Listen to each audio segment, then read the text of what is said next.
ময়নাকাঠের শক্তি পুজো যুগোচ্ছেদনের মাধ্যমে বড় দেবীর পুজোর সূচনা হলো কোচবিহারে। কোচবিহার রাজ আমলে প্রতিষ্ঠিত বড় দেবী। কোচবিহারের দুর্গাপুজো বলতে বড় দেবীর পুজো সব থেকে গুরুত্বপূর্ণ এবং ঐতিহ্যবাহী। প্রাচীন প্রথা মেনে পুজো হয়ে আছে। তার মধ্যে প্রথম এবং প্রধান রীতি হল শক্তি কাঠের পুজো।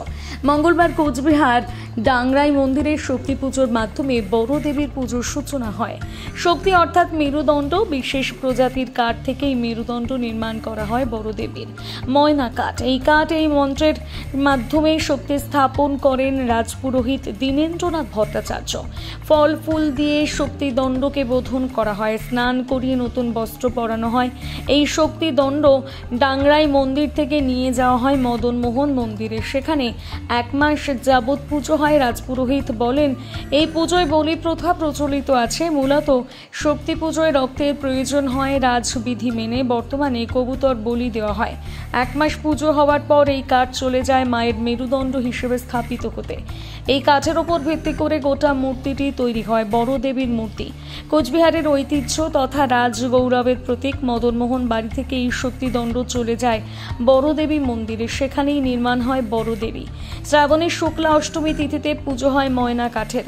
এই পুজোকে বলা হয় যুগোচ্ছেদন। কৃষ্ণ অষ্টমীতে দেবী বাড়িতে পুজো শুরু হয় বড় দেবীর বাড়িতে। রাধা অষ্টমী তিথিতে বড় দেবীর মন্দিরে যাবে ময়না কাঠ এবং সেখানে মূর্তি নির্মাণ শুরু হবে। তারপর পুজোর সময় পুজো হবে দেবীর। আজ সন্ধ্যায় দুয়ার বক্সি ঢাক বাজনা সহকারে পুজো হওয়া এই ময়না কাঠ মদনমোহন বাড়িতে নিয়ে যাবে। বড় দেবীর পুজো কবে শুরু হয়েছিল তা বলা এক প্রকার অসম্ভব, তবে আনুমানিক প্রায় 553 বছর আগেই পুজোর সূচনা করেন কোচবিহারের মহারাজা। স্বপ্নাদেশে বড় দেবীর মূর্তি কোষ্ঠী পাথর খুঁজে পান কোচবিহারের মহারাজা। তারপর থেকে নিয়ম নীতি নিষ্ঠা সহকারে পুজো হয়ে আসছে। এছাড়া রয়েছে রাজ আমলের পুঁথি, লেখা রয়েছে পুজোর সমস্ত নিয়ম কানুন এবং আচার অনুষ্ঠান। আর এই পুঁথির ওপর ভিত্তি করে কোচবিহার মদনমোহন বাড়ি সহ দেবত্র ট্রাস্ট বোর্ডের সমস্ত দেবদেবীর পুজো সম্পন্ন হয়। এদিনও তার অন্যথা হয়নি। কোচবিহারের রাজপুরোহিত দীনেনবাবু বলেন, এই পুঁথির সমস্ত নিয়ম নীতির আচার অনুষ্ঠানের একমাত্র পাথেয়। এই পুঁথির নিয়ম মেনে ময়না কাঠ সহ বড় দেবীর সমস্ত দেবদেবীর পুজো অনুষ্ঠিত হয়।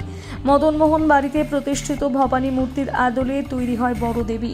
একসময় জঙ্গলে ঘেরা কোচবিহারে ময়না কাঠের অভাব ছিল না, কিন্তু সম্প্রতি এই কাঠের অভাব দেখা দিয়েছে। দেবত্র ট্রাস্ট বোর্ড ময়না কাঠ অর্থাৎ ময়না গাছের চারা লাগানোর উদ্যোগ গ্রহণ করেছে।